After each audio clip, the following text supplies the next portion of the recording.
now, if I ask y'all, how is it possible to touch everybody within 1 second, you would have the idea now of what to do. Now you know how to accomplish it. And the thing is that to some, it came out while you're processing. Oh, then you had to think. But the understanding is that we wrestle with these principalities. There is a thing. I had a vision one night. And in this vision, I seen the lights. I seen the world as a whole. And as I seen the world as a whole, I looked and there was black areas. And then there was light areas.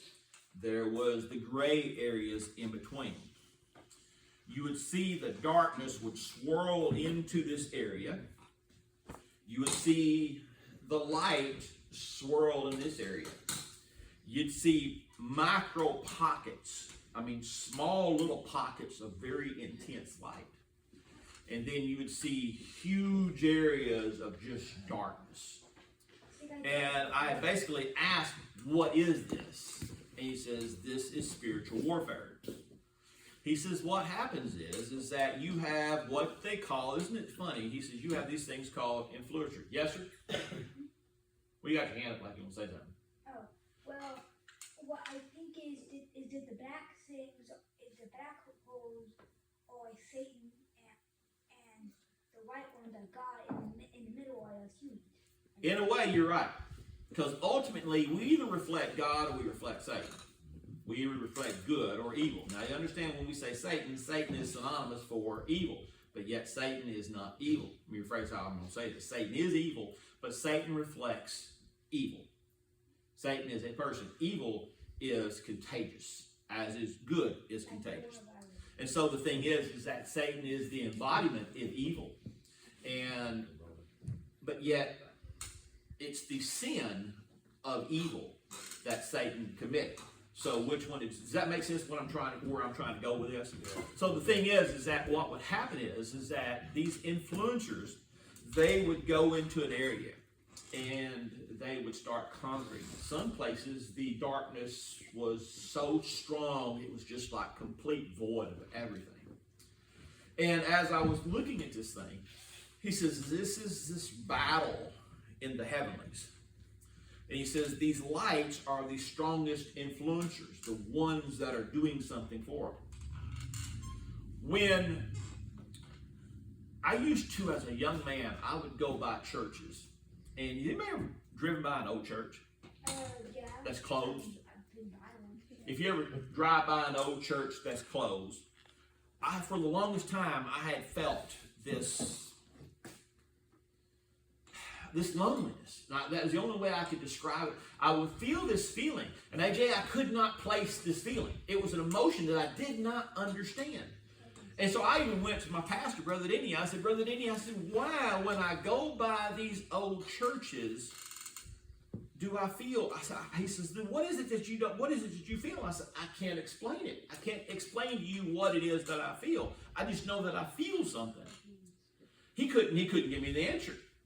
And so I prayed about it, and one day, Amber was reading Revelations, and she had Revelation for Dummies or something like that, and it talked about, he says, to the light, or to the angel of Smyrna, to the angel of this, or to the light of this right here. And it dawned on me, these were the angels. So when he talks about the angel that's over this community, that angel is assigned that community of how to influence it. As a demon is assigned, but a demon is what? It's a lesser. And how is it?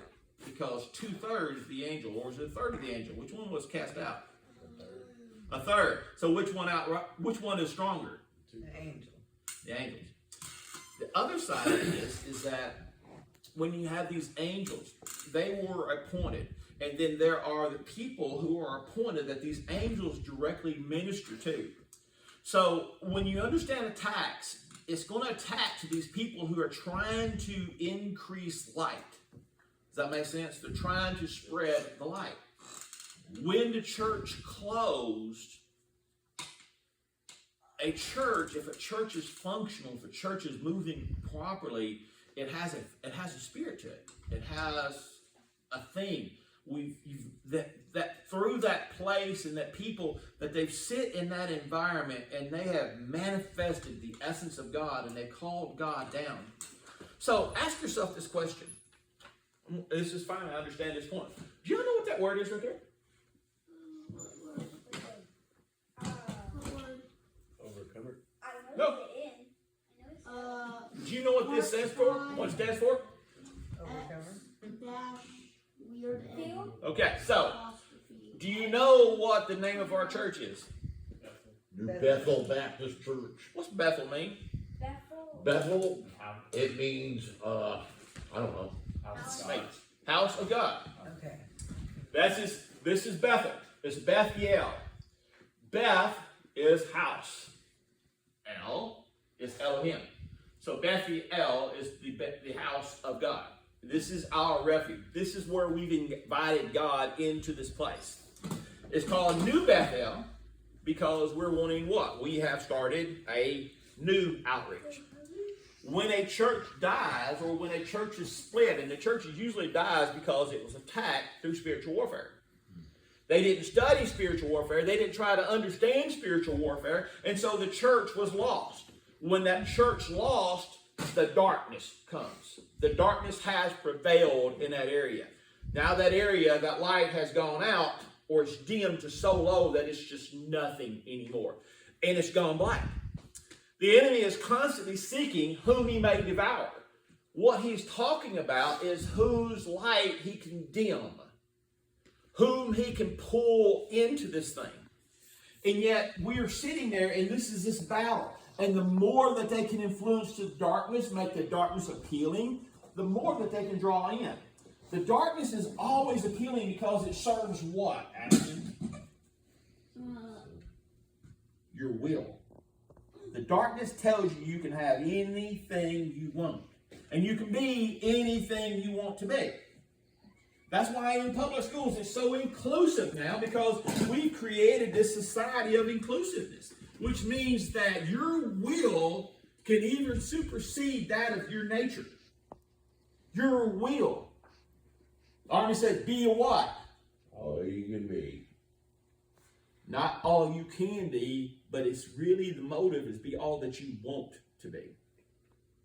In other words, what is your potential? What can I draw you into? So the thing is that these things are being formed in our minds.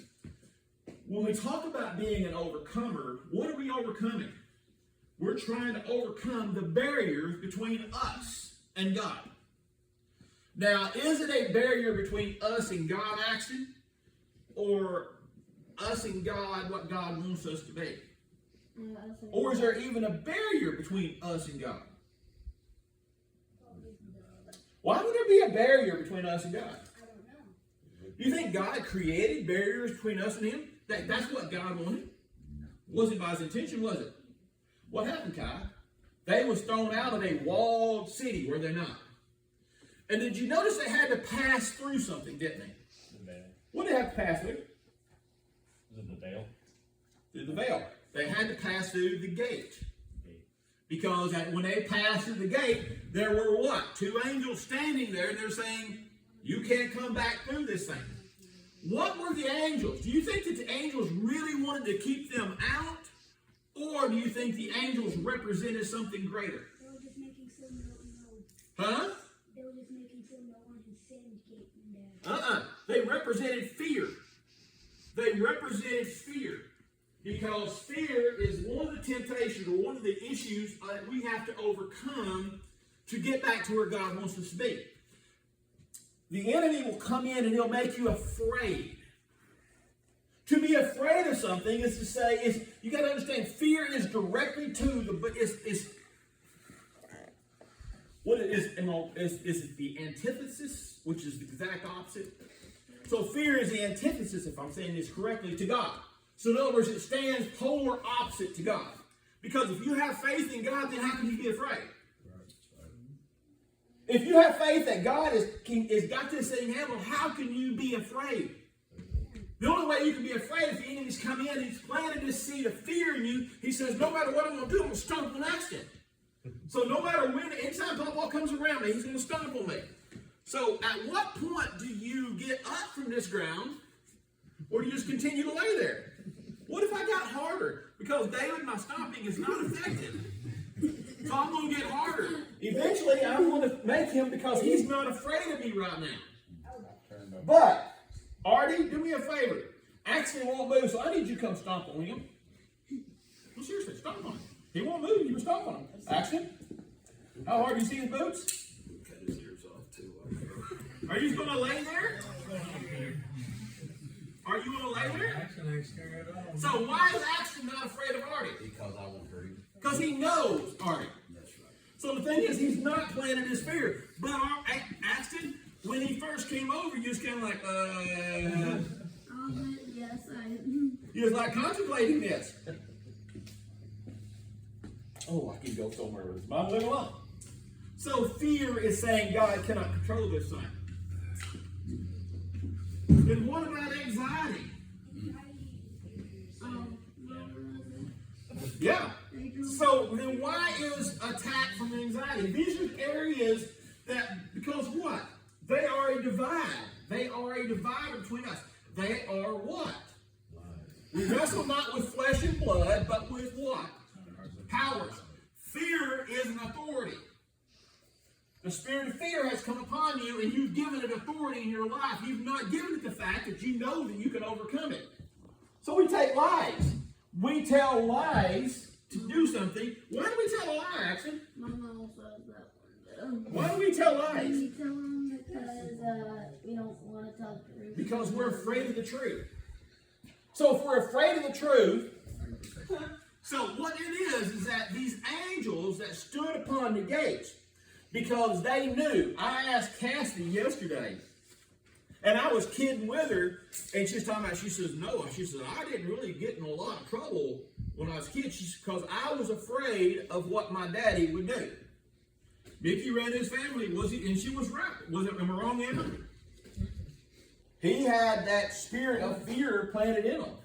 And so the thing is that when we're dealing with all this, we have to understand something. We've laid out this, where our mind is at. These have become authorities in our life. If you are fatigued, what does that mean, to be fatigued? Worn out. Worn out. Because you've tried to do what? You've tried to do too much. You took it all upon yourself. I know a lot of people who have that one. So ask yourself, then why are you fatigued? You're fatigued because you took everything upon yourself. You're trying to carry your own burdens. Physical burdens are what?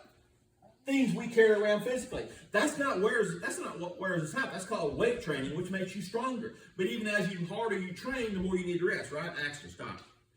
The harder you train, the more you need to rest, right?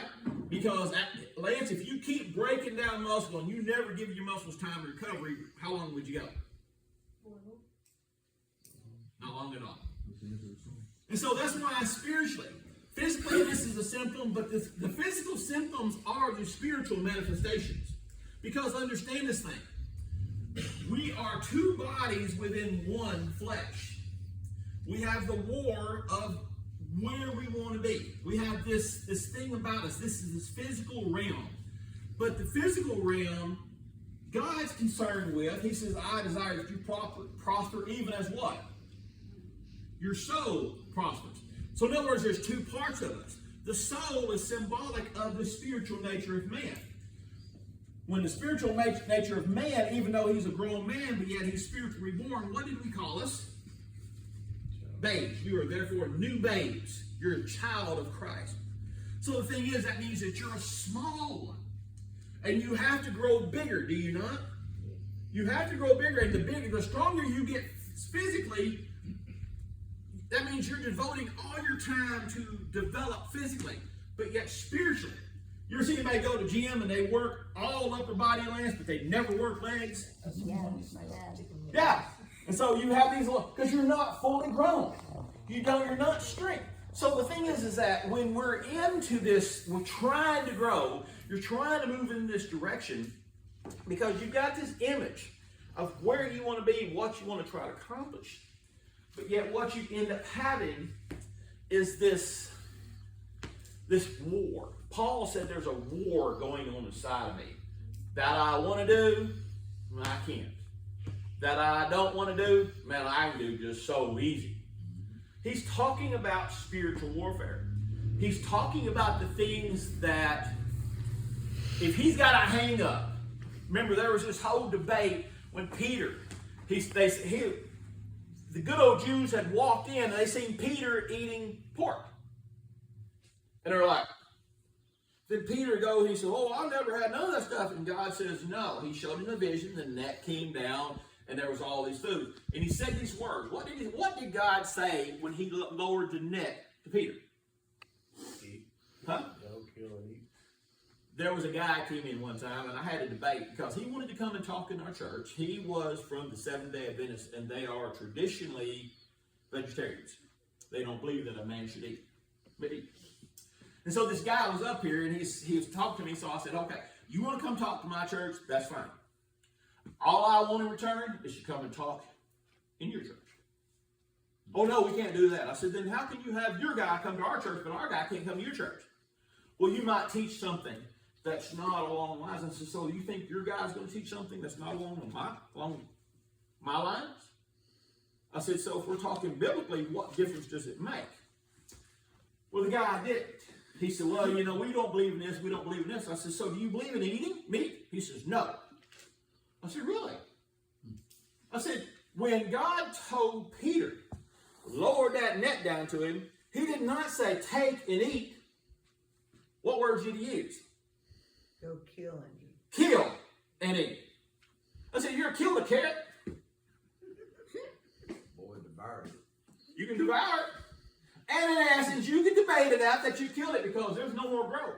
But yet the thing is that when you kill something, show all manners of living things. There was a thing going on, and he had to kill it to eat it. And the guy says, well, we don't follow that. I said, then how do you want to, what parts do you want to follow? I said, did the Bible not say if you add to or take away? So you just chose this part of the Bible that you want to ignore. I said, what if I don't want to ignore the part on the Sabbath? I said, how can you do that? The Bible's just clear. So the thing is that this spiritual warfare is real. They seek to, however they can attack and attach themselves to you to divide you from where you want to be. The thing is you have to understand, when we're talking about spiritual attack, we're talking about things that goes on in our world. Do you realize I could probably name off 3 probably really good spiritual attacks that's happening right now within the church, and I know one in particular that is eating at a person right now. And the thing is that it's justifiable so. But how do you let it get roots? How do you let it take hold? The thing is that if I walk up and say, well, what's this spiritual attack? Well, really, it's already being jealous of my overalls. Right. Don't forget that. And so the thing is, Artie's jealous of my overalls. The thing is, Artie's got to deal with that. Well, I just want to go buy you overalls. Do something about it. Don't gripe to me about my overalls. Do something about it. Get your own. Spiritual attacks are happening around us right now. You have to form dominions around them. You have to say no. It's like, accident. You're being distracted. Stop. So what happened? Made him say it. Made him stop. The thing is that so he said, oh, because I want to be what? Want to be distracted. Yeah. So, I'm bored. you're bored. See that right now. This is the nature of spiritual attack. So, what would you like to do? Do you need a mission? Okay. So, Axel, what verse do I have right here? Proverbs 23.7. Uh-huh. No, 23:7. All right, so when we're looking at Proverbs 23:7, I need you to assign somebody to read it. And I need you to basically read like the first sentence. It tells a thought. So you find somebody who's going to read Proverbs 23:7.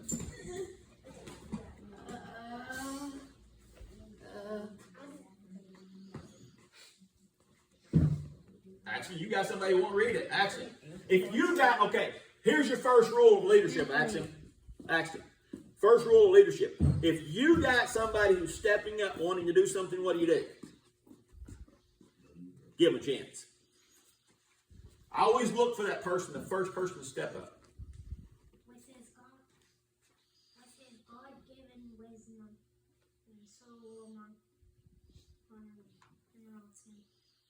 What's many said good, will say. No, it's not. Come here, buddy. Come on, help him out, Proverbs 23:7. Come So read from sometimes actually we have to help him. So wait for him to help him.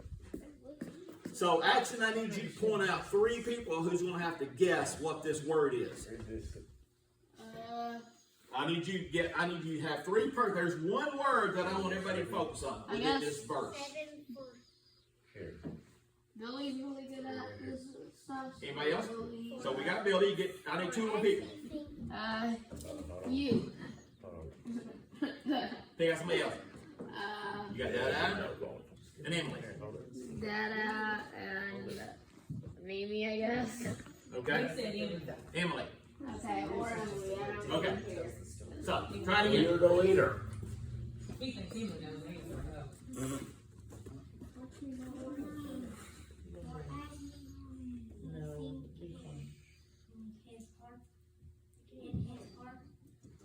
So he eats and drinks and sick. Okay, say it all over again. Start again. Louder this time. You gotta say it really, really loud. For as he thinks,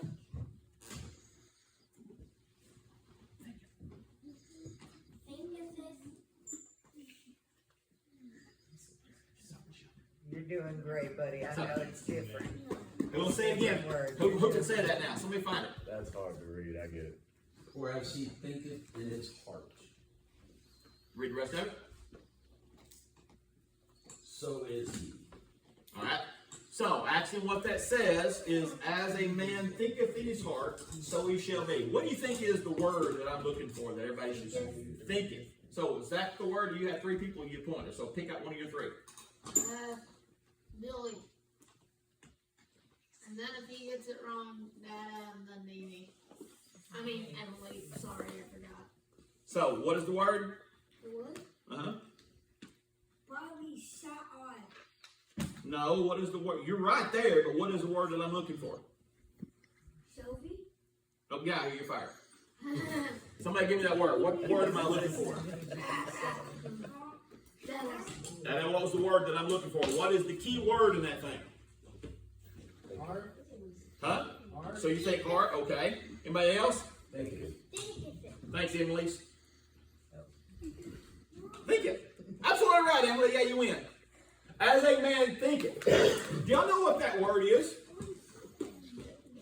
So, what is that word, thinketh? What do you think? What do you think thinketh? As a man thinketh. That's the word that I want y'all to see. Verb. Huh? Yeah, Billy got it right. The verb to do something. Think.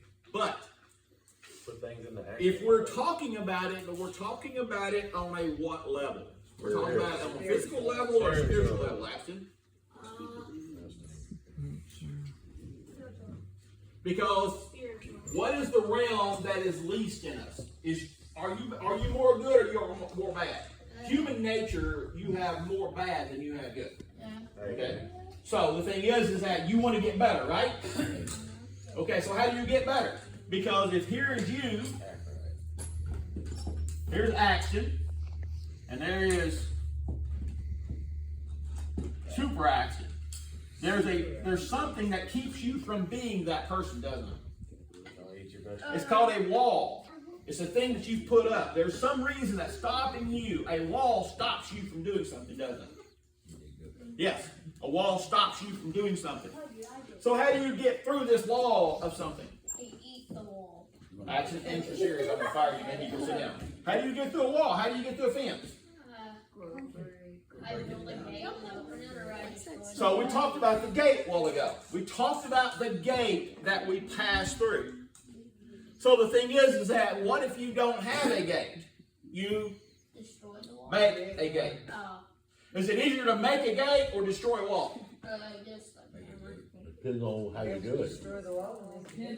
Just kill it. Just killing it. So the thing is that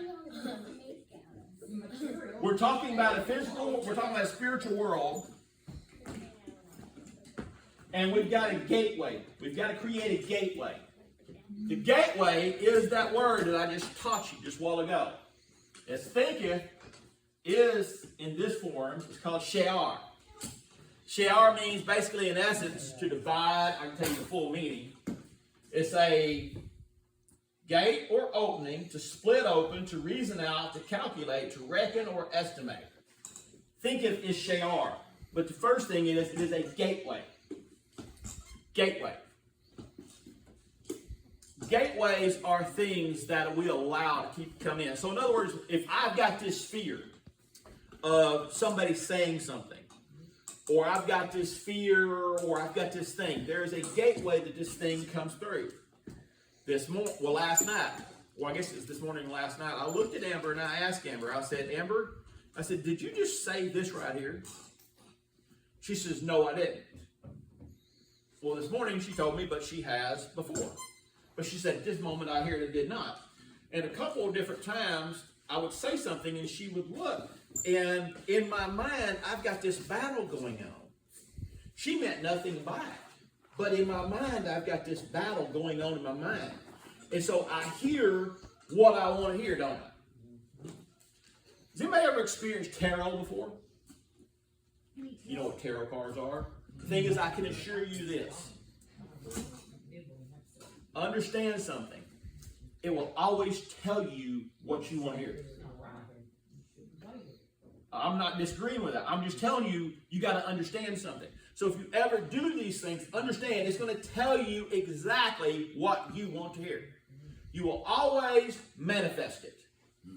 The cards tell you, when you do anything like this, they will always tell you what you want to hear.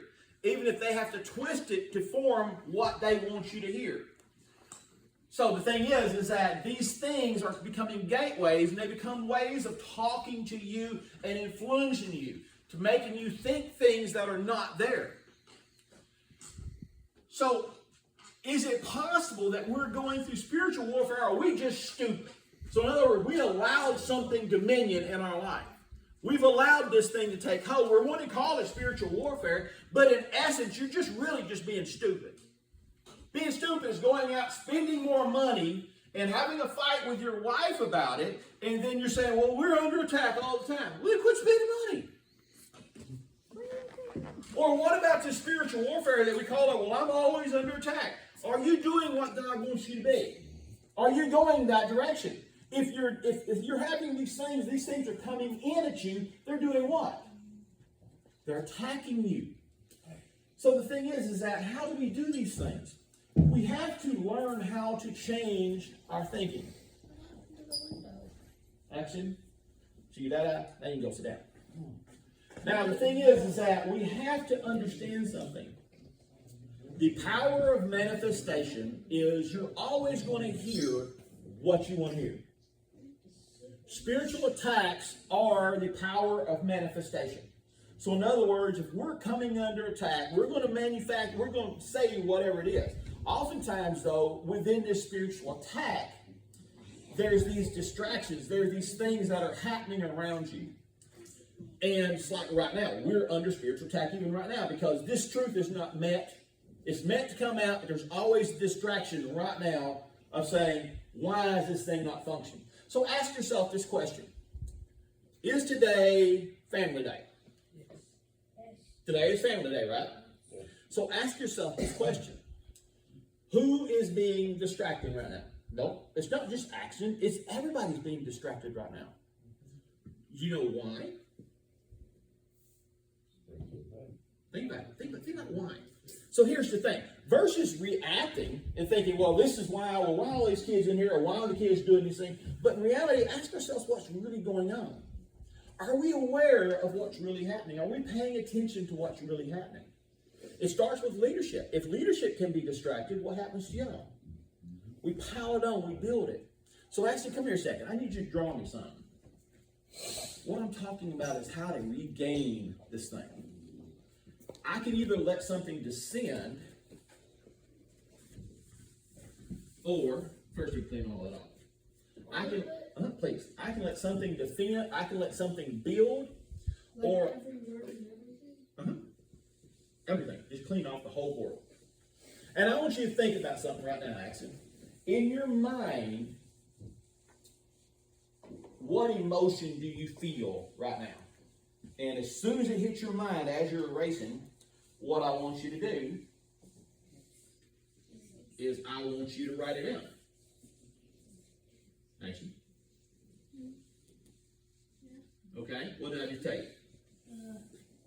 In my mind, whatever emotion I feel. How do you feel right now? Well, first I'm erasing. So, is that an emotion? Yes. Erasing is an emotion. Okay. So, what do you think Axon is feeling right now? Irritation, because you keep asking the same thing. Okay. Axon, what do you feel? I think A while ago, what did you feel? a while ago, if you're talking about before I got called up, I was bored.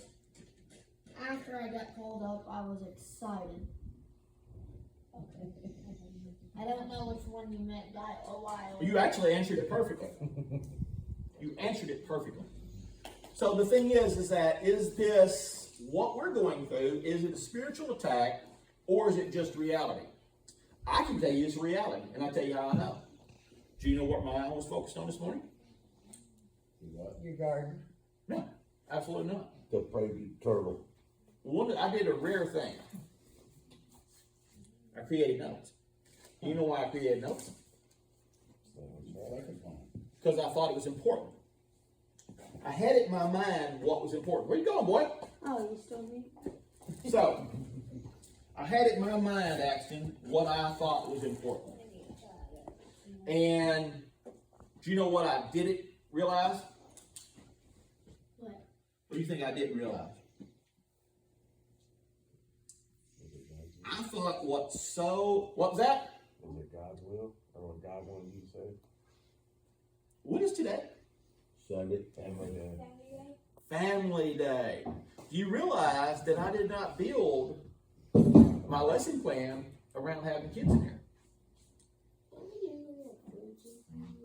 Not today. So the thing is that, so what I've done is I've made a mistake. Y'all see that? So basically what I've done is I've made a mistake today. Because in my mind, I have a very adult lesson in my mind. And in reality, what do I have today, Axon? I have an opportunity to regroup, pull it back in. How hard is it now, and will it be for me to actually pull everybody back together now? Not hard. Not hard. So, Axon, what did we learn about the earlier lesson? What did we learn that we wanted to accomplish something? Make a plan, didn't we? How to do this thing. But do you notice how hard it is to get everyone back because of the minds? And so, basically, my pen back, please. So you see how distractions can easily pull you away. Do you see how these things happen? We can put blame in all these different areas of saying, well, why this happens in our life, why that happens in our life. And it's not really spiritual warfare. It's lack of planning. But spiritual warfare is also represented because in my mind, I wanted to talk about spiritual warfare. When we build a gate to cross over something, it's changed because Axon, you was first. What was you doing when you was bored? What's that word that describes what you was doing or how you was feeling? What made you feel bored? Nothing. Thinking. Doing nothing. Not thinking, right? Not thinking. As a man thinketh.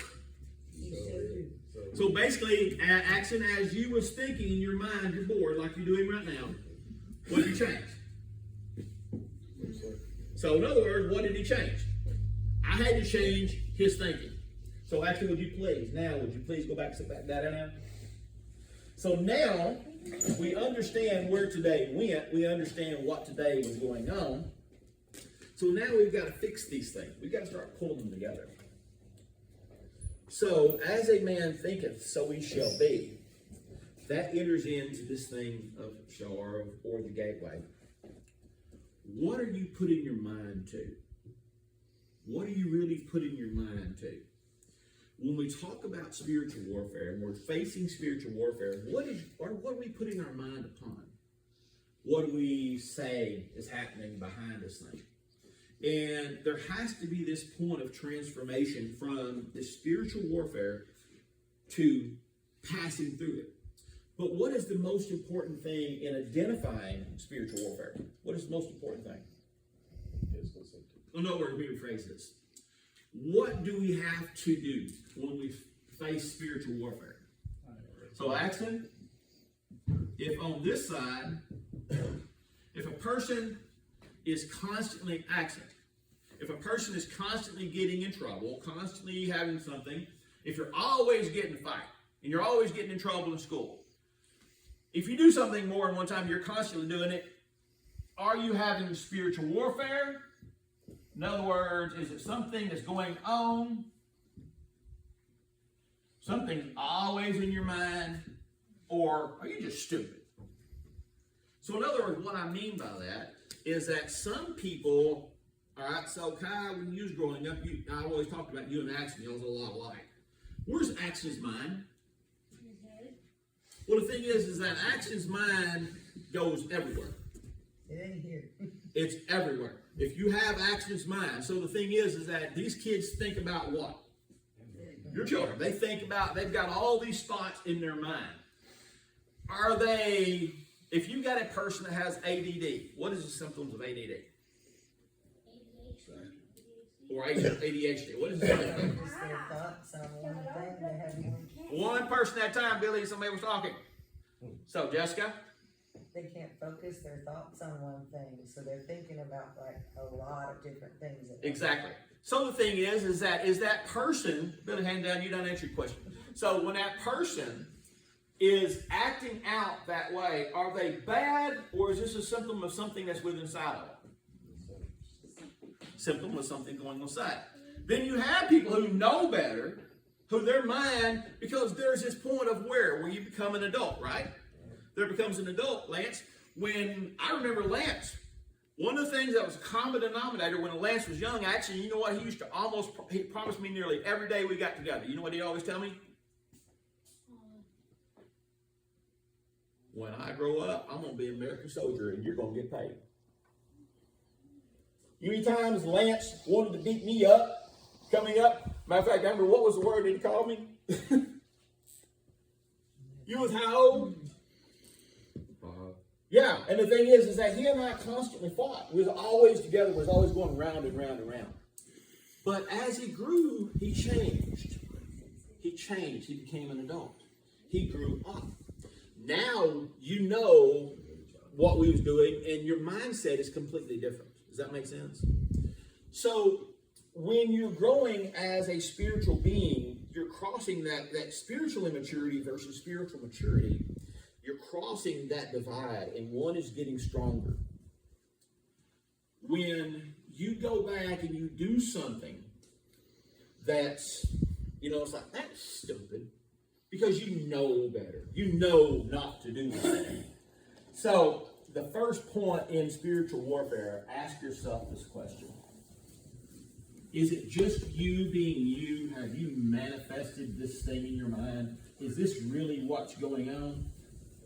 Because if that's what you think that it is, that's what it's going to be. If you think you can't do something, guess what? You can't do it. Axon, if you think that you can do anything in the world, what can you do? Anything in the world, within reason. Just I want you to think real hard right now, Axon. Can you stop the rain? Try to stop the rain. Who can stop the rain with their thoughts?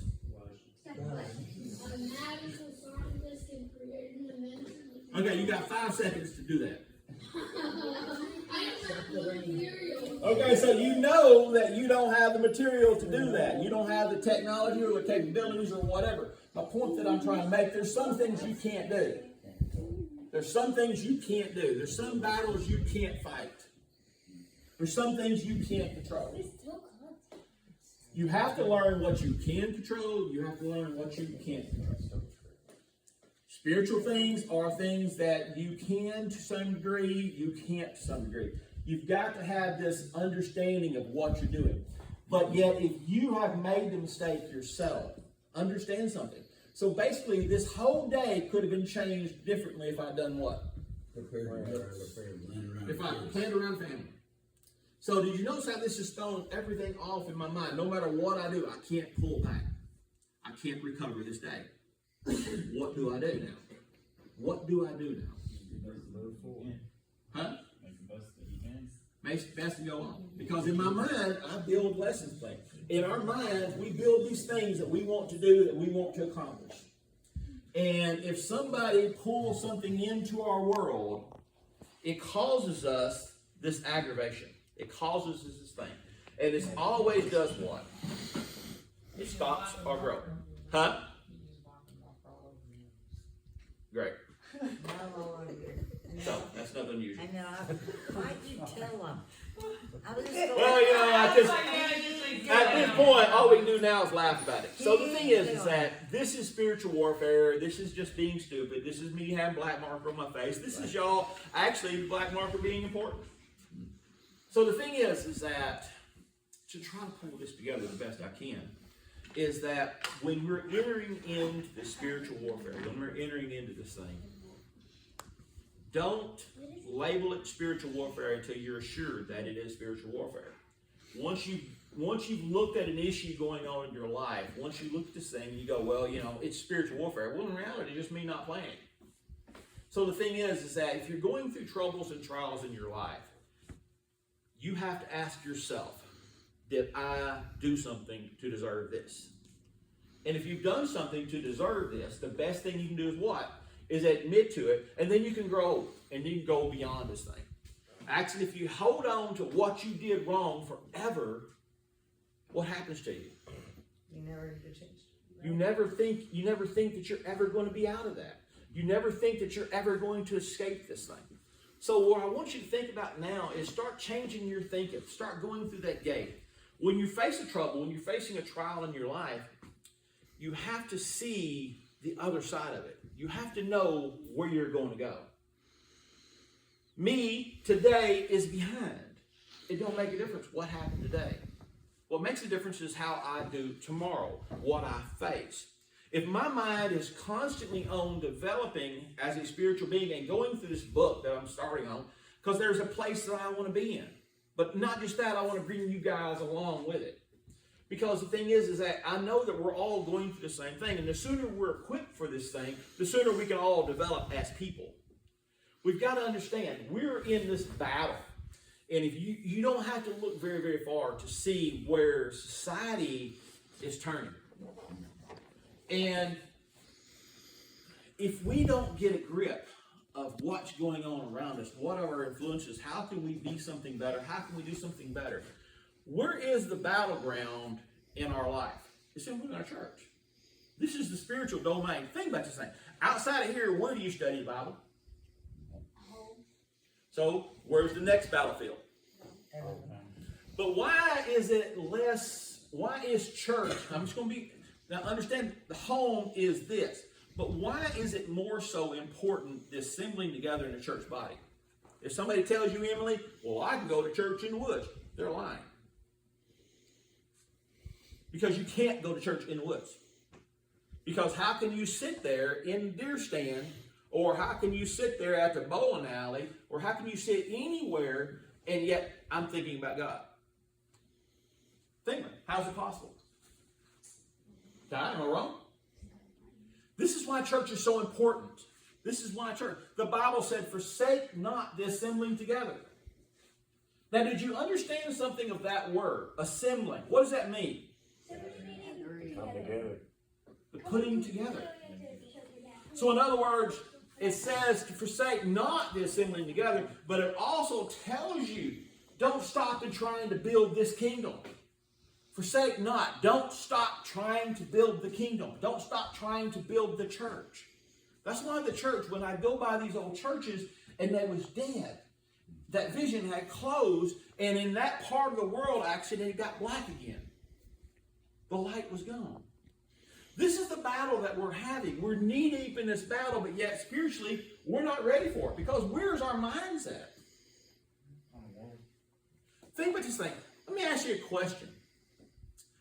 Has anybody ever heard a debate of whether a person, actually, what day of the week is Saturday?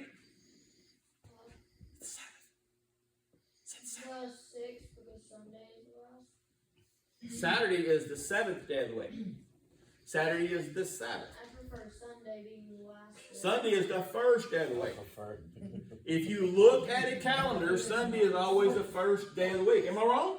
No, sir. No, sir. So ask yourself this question. How many battles have gone over that right there? Bunch. How many battles have gone over whether it should be the King James Version or any other version? A lot. A lot. Bunch. Do y'all know why we as Christians have church on Sunday? Do you know what feast we're representing? First day of the week.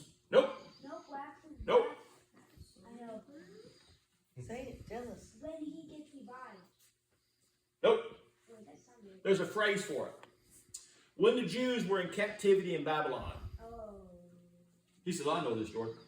When the Jews were in captivity in Babylon, something was going on. The Jews were trying to figure out why they were in captivity. Imagine, figure that one out. But, well, why are we in captivity? Well, I don't know. If you don't know why you're in captivity, then guess what? You're going to stay in captivity. So if I gather up 2 or 3 of these boys and I put them up here, they're going to be looking for what? Well, they're just going to stand here. But eventually, they're going to do this. Watch this. Really set up so Hit me. Why are we Who's here? next? Who's next? Who's next? Do they know what's going on? Absolutely not. No. But they know they've been taken away. Yeah. I want to go too. So at some point, Axton, within everything, and to get out of everything, there's always something. What is that thing to get them out of holes and stuff like that? Punch you. That don't work. Hard work. No, what is the Above word? him. We have it. We have a what? A magic word. No, man. If you know the magic word, how they get away, right? What's the word? Please. Let go. Okay, so please is the universal magic word that we have when we get into the fight. Now go sit down. Please is this magic word that we manifest, that we say when I get Axon in the death hole, and I've got him there, and I'm strangling him down. And he wants to escape. I make them guess the magic word to get away. I make them guess, because once he knows the magic word, he goes through it. But I have a game that I do to them. I never tell them what the advanced magic word is. So they go through all these words trying to search for this word, don't you? Then all of a sudden, they'll say a word, they won't know what it is. I just peek out at random, and they're set free. The next time I put them in a hole, guess what they do? Say that word. Say that word, and guess what? It don't happen again. The Bible says that basically, when God, if you try to do something according to a certain way, God will change. He says, I change it. That's not what I'm saying. In other words, it has to do with religion. Religion is that you have a set of practices that you do every week and you change nothing. Does that make sense? You have these things that you do every week and nothing happens, nothing changes. God he's so much bigger. And when we don't change and we don't try to figure out where he's moving at and where he's at, what happens to us is that we get just stuck. So here's the Jews, they're stuck in this land. And they're stuck in Babylon. And they're saying, why are we stuck? Why are we here? Why? Anybody ever ask yourself about why am I where I'm at in my life? Well, you're stuck in this place. And so what happened was they consulted the preachers or the rabbis. And they said, what's going on? Why are we in captivity? Why are we in trouble? And so they actually got looking chase and they said, is it possible that we've made a mistake? Is it possible that they've got the days wrong? So the Torah, they went back to the Torah, and rabbis said that on the 8th day there was a feast. It's the Mashuach Shaddai or something like that. And it is the Messiah's feast. The Redeemer's feast. Happened on the 8th day. What words did Yeshua say when he was describing the Sabbath? He says, I am the Lord even of the Sabbath. Did you not? Am I incorrect in that? He said, even of the Sabbath. What he changed is a 7-day worship, where we worship. And so what the rabbis said together, and I was reading this the other day, and I'm like, this is amazing. Most amazing thing that I've ever read in my life. Because it said that when the Messiah comes, now this is the Jewish thinking of how they interpret all this. He says, when the Messiah comes, he changes even the day of the Sabbath. He changes all things. And so they created a feast on the 8th day of the week of Pentecost, week of Passover, and they changed that to the feast of the Messiah, where we celebrated the Messiah. That's why we have church on Sundays, is that we're celebrating the Messiah and all the changes, which is, to me, was like amazingly interesting. Because once you see that, once you start seeing these changes, it helps you to understand. So basically, the Jews said that the Messiah would come and he would say that it don't make a difference what day of week you worship me on. Just worship God in all things. And he says he is the Lord of the Sabbath, even of the Sabbath. When you diffuse these arguments, when you start diffusing these things, you start having an understanding, how does it change how we relate and what's important in our Christianity? It Prioritizes. But ask yourself this question, how did I get that? How did I get there? I got there by looking for it, by searching, by trying to make this spiritual man more important than the physical man. When we're facing this openness of spiritual warfare and we're going down this thing, we're trying to figure out how to overcome our nature.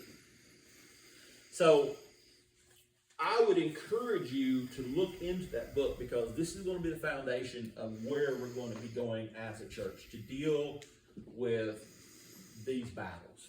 So, again, I do apologize for today and how it went. My problem is that you remember, like I was opening all this, I was telling you how in my mind I felt an emotion that I couldn't describe. Does that make sense? No. Okay. Huh? When you feel something, you can't describe it. Feel. Amber will tell you about, for me, when I know that I'm crossing over something and I'm going through a change in something. AJ made a comment last week about you seem more focused. You seem more, you're going. And I know I'm going in a direction, but I'm trying to form it in my mind. And it's not gelling. And then all of a sudden, when I do this, I face the battle of adding the kids in here. So this is going to be a very important study for us as a church. It's going to be an important study for me as a person. The reality is, we've said it, we're all dying. We're all going to end one day. Where are we going to end up at? How do you want to end this thing? So, I myself, I want to grow. I want to be a better man. I want to be a better person. And I know the only way I'm going to do this is by overcoming my voices that I hear inside of me. I hear, as Jessica and I've talked about, I hear a lot of dark voices. And it's that battleground. It's these authorities that I've given authority over in my life, and I've got to seek to overcome that. Just like right now, I'm trying to learn how to be a pawpaw. I don't know how to do it. I should be honest with you. I wrestle with it. I don't know how to be a pawpaw. Huh? No, it's the fact that I don't know how to be with my grandchildren. I'm always working. So I've created this mindset that I'm always working, AJ, and I don't know how to stop and play because all I see is things to do. Does that make sense? So I'm trying to grow. So y'all, again, forgive my rambling. But other than that, who would like to dismiss?